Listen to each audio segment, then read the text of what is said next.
දිනාට මාව බේර ගන්න උදව් කරපු විදේශ රටවල් වල ඉන්න සහෝදර සහෝදරයන්ට බොහොම පිං. මම මේ කාරණයක් කියන්න ගත්තේ දැන් සුවල්ප මොහොතකට කලින් ජිනානන්ද ස්වාමීන් වහන්සේ කියන ස්වාමීන් වහන්සේ දාලා තියෙනවා උන්වහන්සේ ඇතුළු සංවිධාන කීපයක් එක්කවලා මාව බේරගත්ත කියලා. අසත්‍ය අමූලික පට්ටපල් බොරු ප්‍රචාර ගෙනියන්න එපා අපේ හාමුදුරනේ. ඔබ වහන්සේ මාව බේරගන්නවත් කිසිම සංවිධානයක් මාව බේරගන්න කිසිම කටයුත්තක් කරේ නැහැ. මාව බේරගන්න කටයුතු කරේ මගේ බිරිඳත් මගේ ළඟ හිටපු මිතුරොත් මට විදේශ රටවල් වලින් උදව් කරපු යහළුවන් කීප දෙනෙක් පමණයි.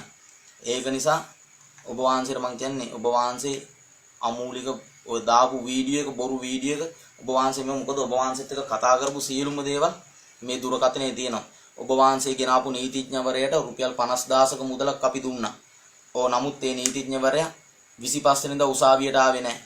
දොළවත්තස පරක් වෙලා උසාවියට ඇවිල්ලා මාව නැවත දින 7කට සිර දඬුවම් ලබා දීලා මට ඒ දින 7 අද මට අපදින මොහොතේ ඔබ වහන්සේගේ හඳුන්වලා දුන්න නීතිඥවරයා ආවේ මට අපදීලා මාව උසාවියෙන් එළියට දාපුවම පස්සේ නුඹ වහන්සේ ඒ නීතිඥවරයයි එකතු වෙලා කරපු දේ නිසා තමයි මට එදා 25 වෙනිදා අප ලැබුණ නැත්තේ. මාව නැවත දින 7කට බන්ධනාගාරගත කරේ. නුඹ වහන්සේලාගේ තිබ්බ අරමුණ කුමක්ද කියලා මම දන්නේ නැහැ. නමුත් නුඹ වහන්සේවත් නුඹ වහන්සේ ඔය කියන කිසිම සංවිධානයක් මාව බේරගන්න හිරගෙදරට ආවෙත් නැහැ, බලන්න ආවෙත් නැහැ. ඒක නිසා ඔබ වහන්සේට මම කියන්නේ මාව විකුණන් කන්න නම් එන්න නම් එපා අපේ හාමුදුරනේ. අනිත් සංවිධාන වලටත් කියන්නේ සිංහලේ සංවිධානයේ එක්ක මම ශ්‍රී පාදිර බුදු පිළිමයක් තියන්න ගියා. හිරේටවත් මාව බලන්න ආවද? සිංහලලේ නෑ. මාසෝන් බලකාය කියලා මූණවල් වාගෙන කඩු පෙන්නගෙන දාගෙන ඉන්නවා රටට පේන්න.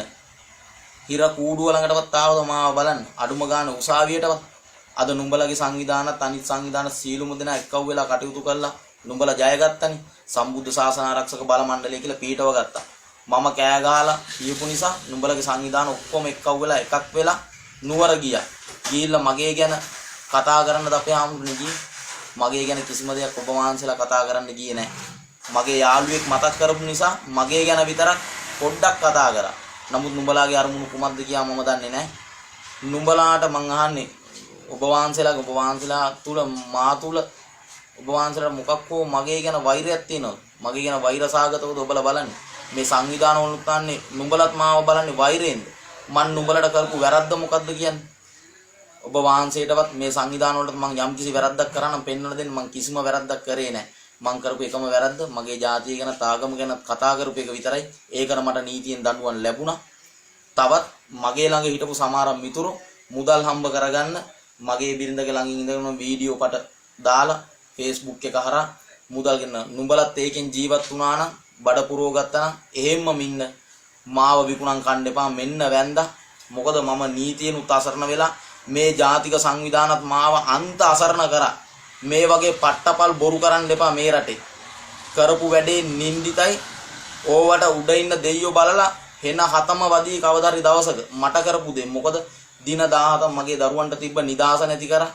මම මගේ දරු පවුල සියලුම දේවල් අතහැරලා මම කාරණයකට ගියේ. නමුත් ඒ කාරණයට ගියාම නුඹලගේ තුල තිබ්බේ මාවට යම් කිසි පිරිසක් රොක් වෙනකොට නුඹලගේ සිතේ ඇති උනේ මා තුල වෛරයක් පමණයි. ඒ නිසා තමයි නුඹලා මාව බේරගන්න උත්සාහ කරේ නැත්තේ. බොහොම පිං. මෙතනින් එහාට මම සංවිධාන ගැනත් ඔබ වහන්සේලා ගැනත් සෑහෙන්ට දැනගත්තා. ඇත්තටම හිතාගන්න බෑ මෙහෙම කරයි කියලා මට. නමුත් මම නුඹලා කාටවත් මම කිසිම වැරද්දක් කරේ නැහැ. තව දෙයක් මාව නම් කිසිම සංවිධානයක කිසිම මේවකට මගේ පින්තූර දාන්න එපා. සමහරක් අය රැස්වීම් ලෑස්ති කරලා තිබ්බ මගේ මූණු දාලා. ඒක නිසා මම කිසිම සංවිධානයක මම නැහැ. මම සංවිධානයක් හදාගෙන මගේ ගමන මගේ පාඩුවේ යන්නම්. මගේ පින්තූර නම් උගලගේ සංවිධානවල කිසිම තැනක දාන්න එපා.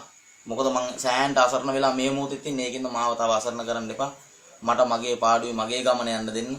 මගේ වටා පිරිසක් රොක් වුණා නම් මට ආදරය කරපු පිරිසක් ඉන්නා නම් ඒ සියලුම දෙනා මාත් එක්ක නැවතෙයි.